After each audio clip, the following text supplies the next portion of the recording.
Hi friends, and welcome to another edition of my jazz guitar notebook. So I was looking through it this morning and came across a page I wrote a few years ago of chord voicings that utilise open strings, and I wanted to share some of them with you because I think they're really cool sounds. So I'm sure, like me, you started off learning guitar by learning your open position chords. In fact, I think the first thing I learned to play was a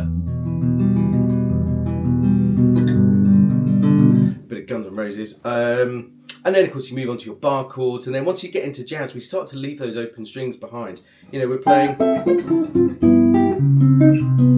chords like that, and then we might go, oh, I could stick an E on the top. Yeah, lovely. Or maybe we're playing a bossa nova or something, and we use shapes like that. But for more complicated jazz harmony, we often don't use the open strings, and I think we should because they sound really cool. So I'm going to show you some different chord voicings, and we'll stick it to get some of them together in a series of 2/5 as well. Let's get stuck in. Let's do a couple of really simple ones to start off with. We're going to do F13. So normally if we play F13, we'd probably go to this voicing, wouldn't we? Like that. But we're going to do it like this. We're just going to take our third finger off the B string and have an open B in there. And that gives us the sharp 11. What a beautiful sound. So there's one, so F13 sharp 11. Let's combine that. Let's imagine we've got like a little intro vamp where we're going between an F13 sharp 11 and an A flat 7 altered. So we might normally go like...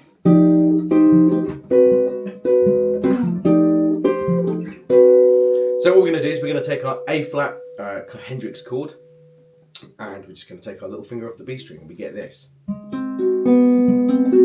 nice is that? And we could use the E as well, right? Because that's the sharp 5. Now, those open strings do dominate, so we have to kind of adjust how we pluck them. Maybe make the attack on them a bit softer. But what I'd probably do in this situation is play them as harmonics, like that. So we could go F13 sharp 11.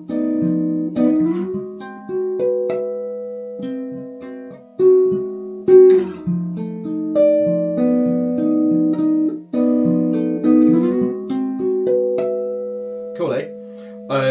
Let's move on. Let's try. I'm just going to kind of fire a load of these at you, and then see if you can get them into your fingers. Let's try a couple of 2/5. Let's do some minor 2/5. If we take, let's go minor 2/5 to C minor. So we're going to do our D minor 7 flat 5, probably as you would normally do, right? You're going to go for this, but you're going to take off your second finger, making the G string open. Beautiful. We get the clash between the A flat and the G. So we could call that like D minor 11 flat 5 or something. If we're feeling really crazy, we could stick the natural 9 in there, the open E.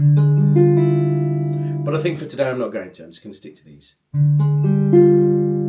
And then we're going to use G7 sharp 9. Again, we probably normally go up here, right? But we're going to do it like this. We're going to go G, F, A sharp, and B. So we've got these two next to each other. We're not used to that sound, are we? We're used to hearing the major third and the sharp 9 like almost an octave higher. But here they're right next to each other, and I love it. And then on the C minor, let's do this. Let's go like C minor 6 9, and then we'll take our little finger off to give it a major 7th. So that might go like this: 3 bar.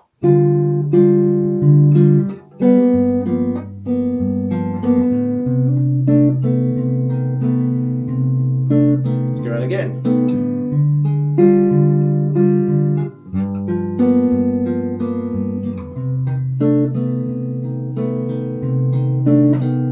Beautiful, eh? Such a lovely sound. Let's do a minor 2/5 going to G minor. A minor 7 flat 5, that's our 2 chord. We probably normally do this. Let's put that E flat, the flat 5, down an octave. Let's put it there. So that means refingering it a little bit like this. Natural 9, a really beautiful sound on a minor 7 flat 5 chord. Open B, and there we've got the third and the natural 9, or the second, next to each other. And And then we'll do some sort of D7 altered. And then let's go G minor 13, but with a major 7. Like that. Let's do that in context. 3 bar. And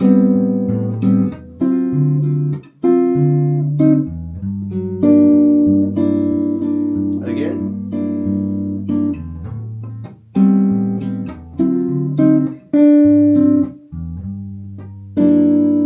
Beautiful, eh? Absolutely gorgeous things. Let's do a couple more. Let's go minor 2/5 to F minor. And we're going to do the 2 chord a couple of different ways. The first one we're going to do is as a G7. Let's do G7 sharp 9 with a like a natural 13. So almost like a diminished scale kind of thing.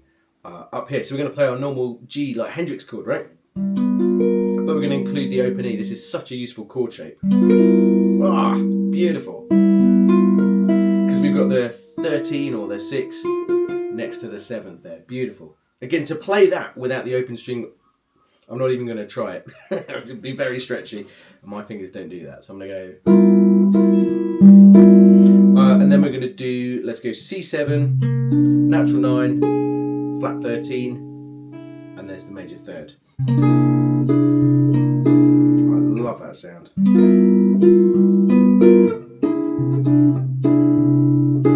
And we're going to go F minor 6 9. And then we could stick the major 7, couldn't we? So.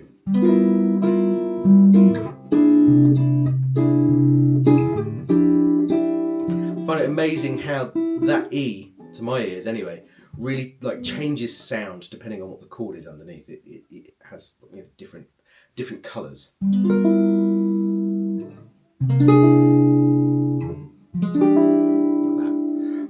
Let's do another one. Let's do this. The F minor and the C7 are going to be the same, but can we go like flat 6 instead of 2? So we're going to go D flat 7. I really like this sound. We could do that.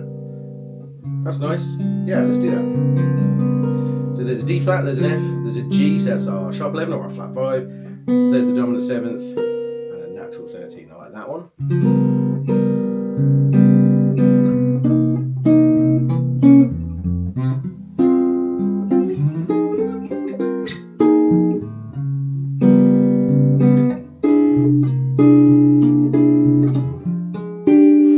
Another one we could do on that D flat, so I was sort of choosing between the two. I really like this sound, like a D flat 7 altered. D flat, F, A natural, open B, open E.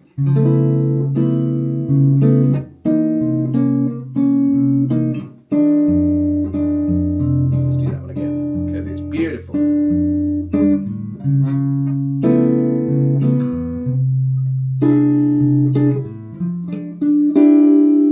Lovely stuff.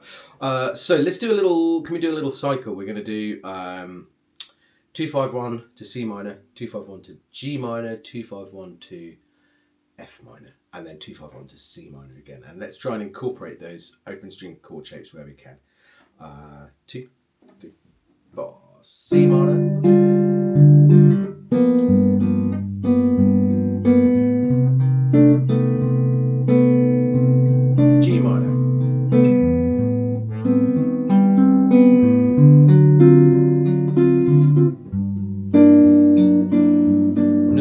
Flat 7 on here.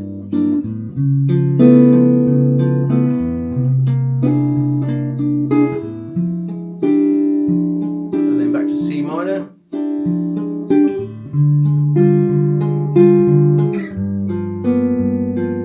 And my C minor is going to be C minor with a sharp 11 and a major 6th.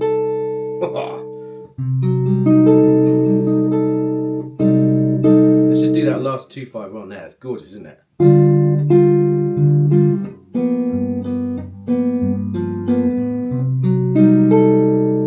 Ooh, fruity. Just having a look, I've got my little book here, see if there's any others. I think that'll do for now. That's quite a lot of information, isn't it? So you should use this as a as a springboard for finding some of these for yourself. A good way to do it is if there's a chord shape that you already know and it involves the 12th fret, try it as an open string. So like I did here with this, with the A flat 7, sort of altered up here. Oh, what would it be like if I just took my fingers off the 12th fret notes? Really nice, that's what it'd be like. Or you could say, right, I'm going to keep a constant B string and just move different chords underneath it. And what would the harmonic implication be of that B? It's going to be, you know, on some chords it's going to be a sharp 11, on another one it's going to be the major 3rd on a G, for example, etc, etc. So I hope you enjoyed that. If you like this sort of jazz guitar playing, all these sorts of lessons, please do consider liking and subscribing to my channel. I'm going to be putting out a lot more of these in the coming weeks and months. That's it. All right, see you soon. Cheers.